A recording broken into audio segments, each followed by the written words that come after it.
And she's finally here! Red Mosquito Girl was announced as the next LSSR for June. Today I'll be going through everything you need to know about RMG and why she is so amazing. I do want to give a quick update on the predicted timeline since my predictions haven't exactly been on point. Since RMG is coming in June, I believe that Phoenix Man will not become a banner unit but instead become the next hero backup stick unit. This is because there have been many rumors of him being in the backup stick since Moontoon put units such as Silverfang and Gira in the backup stick when they shouldn't have. So start replanning on when and who to pull for since I've been impacted by this change. Anyways, let's get into the pros and cons about her. So she'll be the strongest single target DPS unit in the game until Sonic V2 comes out, which should be around October. She'll have high survivability on your team due to her lifesteal buffs, which she attains from her skills and not her talent page. She'll be amazing for PvE content, as she'll be great against bosses such as Club Boss Boris. Because of this, she can be used for PvE content for many years to come, so she'll always be useful even during the SSR Plus era. She's also great for PvP, but upcoming units will be slightly better than her in terms of the PvP meta. Her 5-star awakening is creme de la creme. You will get the most out of her keepsake than any other LSSR in the game. She provides so many great buffs, so you need to pull for her keepsake. Upgrading her insignia badge will also be cheap as they require demon badges, which you can easily purchase from the mall weekly. And she synergizes very well with Gira as she's an Esper, which she'll be part of the Esper meta alongside Gira. However, there are a slight few cons to her. She'll be unable to activate her lifesteal buff when attacking tenacity shields, as those shields provide additional health for the unit and not actual health, which lifesteal relies on. In PvP, she'll be slightly ineffective against unyielding units in the back row, so having units such as Zombie Man and Watchdog Man will be quite annoying to go up against. And in order to maximize her DPS potential, she'll need to have a decent amount of Star Ascension cards invested onto her, with a rough average of about 400 Star Ascension cards will be good enough. So let's get into her attack skills. Her basic attack attacks a single target, dealing damage by 180% of her attack. Her ultimate attack includes attacking a single back row target for 500% of her attack, on top of which she'll gain 50% of lifesteal to herself for 2 turns. And if you have her keepsake, you will unlock her ultra ultimate attack, in which she attacks a single back row target for 600% of her attack, on top of which she'll gain 70% of lifesteal to herself for 2 turns. This is how she's able to be quite tanky, as she can keep healing herself, on top of dealing massive amounts of damage. So moving on to her passive skill, when she's hit by non-crit damage, she'll reduce the damage taken by 33%, and starting from turn 2, she'll deal follow-up damage on the enemy with the lowest HP every time an ally attacks, making her a really mean bully. She'll be able to follow up 4 times every turn, dealing 80% of her attack. Now if you limit break her to 5 stars, she'll be able to reduce the non-crit damage taken by 38%. Now for the most anticipated feature about her.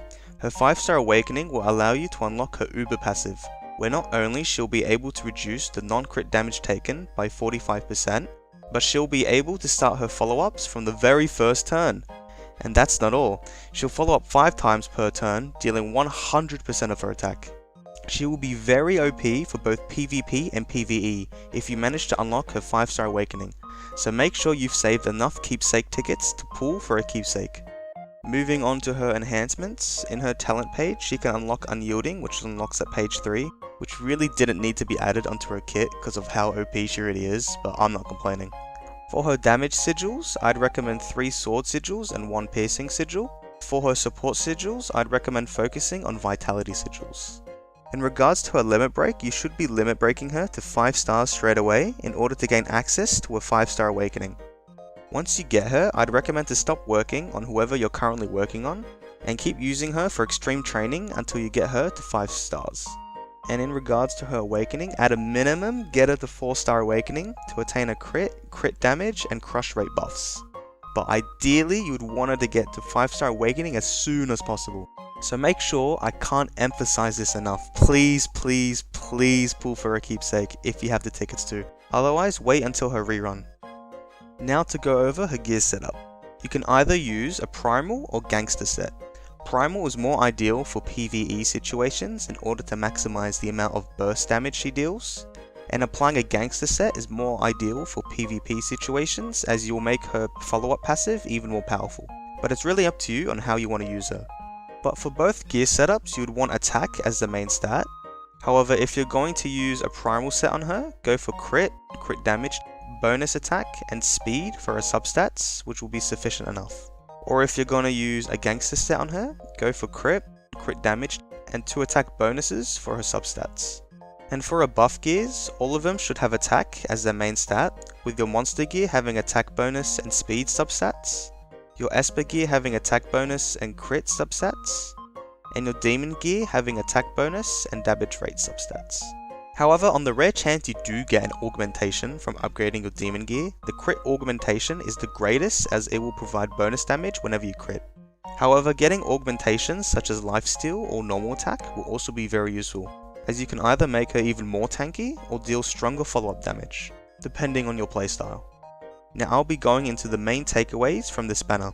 She will be strong for PvE for a very long time, as PvE content will always be around, so in all honesty, you don't need to pull for Sonic V2 if you want to, which I'm currently reconsidering.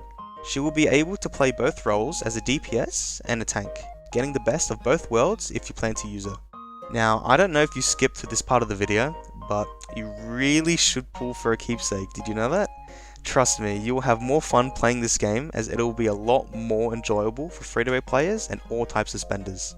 And finally, just pull for her. Seriously, come on now, are you not entertained? But if you don't have enough black tickets or you're a starting player, wait until her rerun banner during mid-August. So should you pull for RMG? Every type of player, it's a must pull. There's no two ways about it. You'll be kicking yourself in the shin if you don't get her, trust me. Especially for free-to-play players, you'll find that you'll be using her for a very long time, for a few years even. And just a quick update on my current timeline. So I did pull for Watchdog Man, which I was pretty unlucky pulling him in 150 attempts. However, I'm kinda lucky as I'll have one extra ticket to spare after pulling for RMG, so I'll be able to pull her during her debut, thank God. But since I pulled for Watchdog Man, I need to pull ATT and Bomb during their reruns, which isn't really the most ideal. Especially for Bomb as a core unit, if hopefully he's not a hero backup stick unit, I hope not. I also need to cut down on one LSSR since Watchdog Man was a last minute pull, so I'm currently deciding between either Sonic or Gale Wind. For now, I chose Gale Wind, but this may be due to change. If I either change my mind, spend funds on this game, or not pull for either of them and wait until the SSR Plus era. And that's it for today's video. If you enjoyed the video, please leave a like and subscribe, and feel free to comment down below on any questions about my video or possible future content. Until next time.